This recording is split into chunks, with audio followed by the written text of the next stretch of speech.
Pambansang kaibigan, gusto Ashley Ortiga. So, guys, kakatapos ko lang manood ng vlog ni Vice. Ganda, ito oh.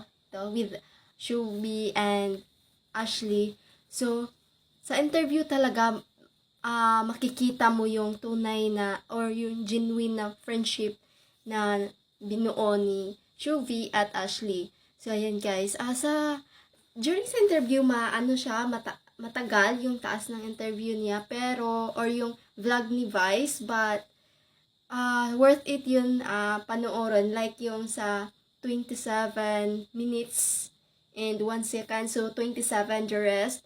So, makikita mo talaga kung gaano ka-genuine yung friendship ni Shubi and Ashley. Si Ashley talaga napaka-supportive na kaibigan.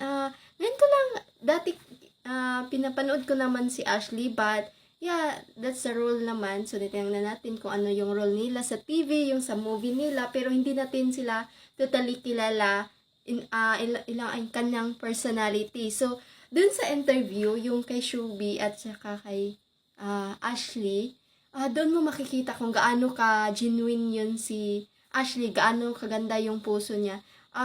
Ngayon sa ating generation talaga, yung advanced na yung generation natin, minsan, hirap na tayo makakita ng mga kaibigan na may tinuturing talaga nating kaibigan dahil nga napaka-fast na yung napaka-fast ng environment, yung parang hindi mo mamalayan, yung fast lahat, yung mga oras, yung madali lang, like ganon, tapos dahil na din sa napakaraming pang pastime like social media, minsan hindi na natin nabibigyan ng importance yung pagkakaibigan or yung pag-uusap ng magkakaibigan. Kaya hindi na nabibuild masyado yung friendship because nga sa dami ng distractions. But Ashley, napakabuti mong tao.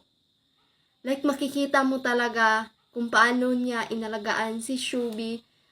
Yung panahon na walang-wala pa si Shubi o yung kakasimula pa lang ni Shubi, like hindi talaga siya iniwan ni Ashley hanggang nagtagumpay si Shubi, or yung turong magsalita siya, napaka-articulate ni Ashley, like kung magsasalita siya, like makikita mo kung gaano kaganda yung puso niya, yung ano yung intention niya, like ganon. So, pag may talaga votation for pambansang kaibigan, I will vote Ashley Ortiga. Like, I really do wish na everyone will find a friend like Ashley Ortiga, how siya, or paano siya naging kaibigan kay Shuvi. Like, napakaswerte ni Shuvi dahil nakilala niya si Ashley. At the same time, napakaswerte din naman ni Ashley dahil napakabuti din naman ni Shuvi. So, ayan, guys, tingnan nyo, like, matatawa ka, tas maiiyak ka, how, kung paano si Shuvi, like, si Shuvi kasi hindi niya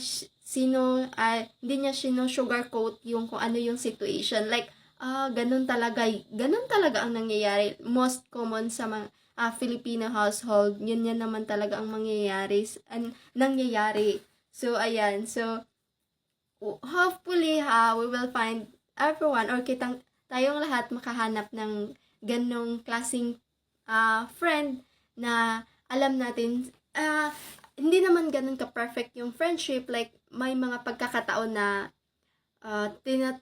tinatrial or challenge yung friendship. Hopefully, Shubi and Ashley, you will treasure each other, and kung ano man ang mangyari next, dahil hindi naman talaga natin hawak ang oras o yung mangyayari bukas, hopefully, hindi masisira yung friendship nyo. Lagi nyo babalikan kung paano kayo nagsimula. So, napakaganda nyo guys. Napaka-genuine at napakagandang panoorin.